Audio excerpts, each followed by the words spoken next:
En México, la principal fuente de energía son los combustibles fósiles, y esto tiene un impacto negativo mayor que el positivo, ya que solo hablando de sus emisiones, suelta gases como dióxido de carbono y metano, que son las principales causas de calentamiento global. Además de que las plantas de quema generan gases tóxicos y liberan metales pesados al aire, que se vinculan con enfermedades respiratorias, cardiovasculares, cánceres y en el peor de los casos, defunciones. Según la OMS, en 2020 se registraron 3.2 millones de defunciones y tristemente 320.000 de ellas fueron en menores de 5 años. También los combustibles fósiles son recursos no renovables, lo que significa que no son infinitos, y su extracción implica daño ecológico. Es por eso que queremos dar diferentes alternativas de generación de energía, en este caso de la celda galvánica, solar y de combustible. La celda galvánica usa energía química para generar electricidad. Son portátiles, útiles e ideales para aplicaciones pequeñas, además de que estas no generan gases, al igual que como ya vimos en el reto, son ideales sustitutos para las baterías de litio que usamos diariamente. También tenemos la celda solar, que se está popularizando mucho en el uso doméstico. Se transforma luz solar en energía eléctrica por el efecto fotovoltaico. Es una fuente de energía renovable e infinita, además de que es muy fácil de instalar en techos de casas y son ideales para uso doméstico. Por último tenemos la celda de combustible. Esta genera energía por reacciones entre hidrógeno y oxígeno. La energía producida es limpia y el único producto es agua, además de ser muy eficientes. Su único detalle es que es un poco cara de producir. Bueno, yo voy a explicar el funcionamiento de las celdas. Está la celda galvánica corriente por reacción química redox. Estas se crean dos subceldas, una va a ser el ánodo y la otra el cátodo. De ahí se usa un material conductor diluido en cada uno y un puente salino entre ellos. Está la celda solar, que la electricidad por la absorción de los rayos del sol. Al conectarse sus terminales en un dispositivo, genera el suficiente voltaje para moverlo. Y está la celda combustible, que es de corriente por combustión, que a partir de la separación de moléculas del agua, electrolisis, se produce hidrógeno 2, siendo un combustible destinado a la producción de energía por medio del uso de celdas voltaicas. Muchas gracias. Bueno, ahora tenemos que explicar cuáles son las ventajas y desventajas de cada una de las celdas que fabricamos, ¿no? Y primero empezamos con la celda galvánica. Sabemos que es un tipo de celda que pues es instantánea, ¿no? La corriente que genera gracias a la forma en que está pues hecha o construida, ¿no? Entonces no necesitamos realmente de ninguna fuente externa más que los materiales. Pero las desventajas son básicamente que no tienen larga vida útil, es decir, se acaba digamos, el voltaje súper rápido. Y la otra es que son dañinas para el medio ambiente realmente, porque la extracción de los metales que se utilizan actualmente para hacer este tipo de celdas no son para nada saludables para el medio ambiente, ya que involucran procesos bastante duros con el mismo, ¿no? Y ahora la celda solar, una ventaja es que pues, es casi que una fuente infinita de energía, ya que proviene del sol, y el sol ya sabemos que se va a apagar de aquí a que nazcan, no sé, mis tataranietos. Pero la desventaja principal es que depende del clima y no se puede adaptar en muchas zonas, ya que hay muchas zonas que no tienen un clima apto para esto, y tampoco la geografía para pues instalar grandes cantidades, aparte de que el costo pues es muy alto al principio. Y las celdas de combustible tienen una alta eficiencia energética, es decir, producen bastante energía respecto a lo que se gasta para poder crearlas, pero tienen problemas de almacenamiento, ya que sabemos en sí que separar el agua pues es un proceso que de hecho involucra una fuente externa, ¿no? Entonces es muy complicado no solo separarlos, sino que almacenar ese hidrógeno está muy difícil, y por eso vemos que no hay muchas empresas que se dediquen especialmente a esto, porque básicamente no los benefician. Entonces, para los materiales que se utilizaron para la construcción de la celda galvánica, básicamente en una sesión anterior nosotros hicimos una solución al 0.5 molar de sulfato de cobre, y pues la otra solución pues ya nos la dieron en el mismo laboratorio, y fue una celda que nosotros escogimos con cobre y magnesio, ya que tiraba un diferencial de potencial eléctrico alto, ¿no? Entonces obviamente utilizamos una barra de magnesio como el ánodo y la de cobre como el cátodo, el multímetro que también se nos brindó en la clase, y un motorcito que se nos encargó llevar de 1 a 2 voltios. Pero al final pues utilizamos, aparte de eso, un teléfono que llevó mi compañera Maffer, y obviamente pues para que recibiera el voltaje unos cables Caimán, ¿no?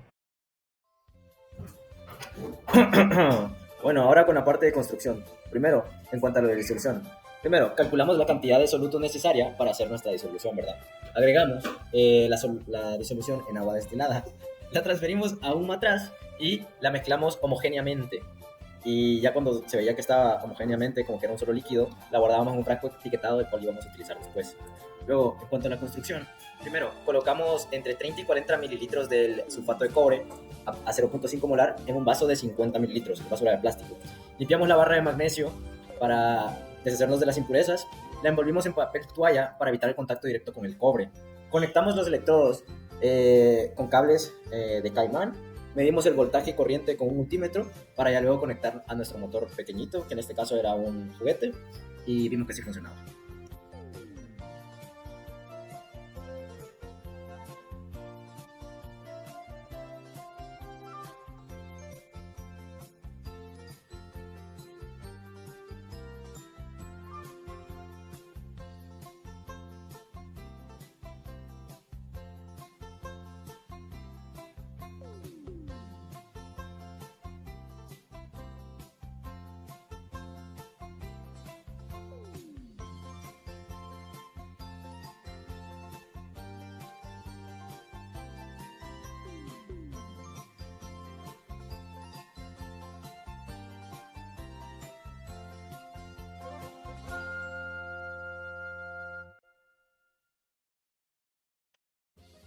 Ahora para los resultados.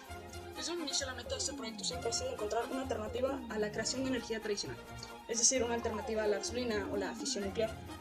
Es por eso que estuvimos experimentando con estos tres tipos de celdas, como antes dicho, la celda galvánica, una celda electrolítica y una celda solar. Principalmente nos estuvimos enfocando en la celda galvánica, ya que durante esta clase estuvimos estudiando sus reacciones químicas y cómo mediante redox el zinc y el cobre se convierten en ese lado positivo y negativo que busca el flujo de corriente y generando ese voltaje que buscamos.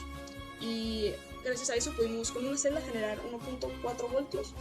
Al agregarle una segunda celda pudimos alimentar transmisión de voltaje para alimentar un juguete infantil y un motor diminuto de corriente directa.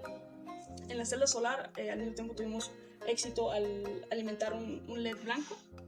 Y para la celda electrolítica tuvimos unos problemas, ya que al tenerla construida no nos daba alguna indicación de que funcionaba, por lo que un proceso de prueba y error, al final decidimos ser pacientes y confiar en el proceso, lo que nos dio resultado y pudimos generar un voltaje de 1.7, que al mismo tiempo pudimos alimentar al motor diminuto. Y gracias a estos resultados, pues podemos decir que este proyecto fue un éxito. Ahora, para terminar esta presentación, me gustaría decir que de parte de mi equipo este proyecto fue muy inmersivo. La teoría y la práctica iba directamente mano en mano. Cada vez que estudiamos un nuevo concepto, al siguiente día tuvimos la gran oportunidad de aplicarlo en una situación real en el laboratorio. No solo eso, sino también pues, aprendimos a manejar químicos peligrosos, prevenir accidentes, más que nada trabajar en equipo, estar conscientes de todas estas reacciones que suceden a nuestro alrededor y más que nada saber que no nos debemos rendir aunque las cosas no van tan bien, porque si tuvimos hay unos cuantos situaciones donde no nos salían resultados deseados.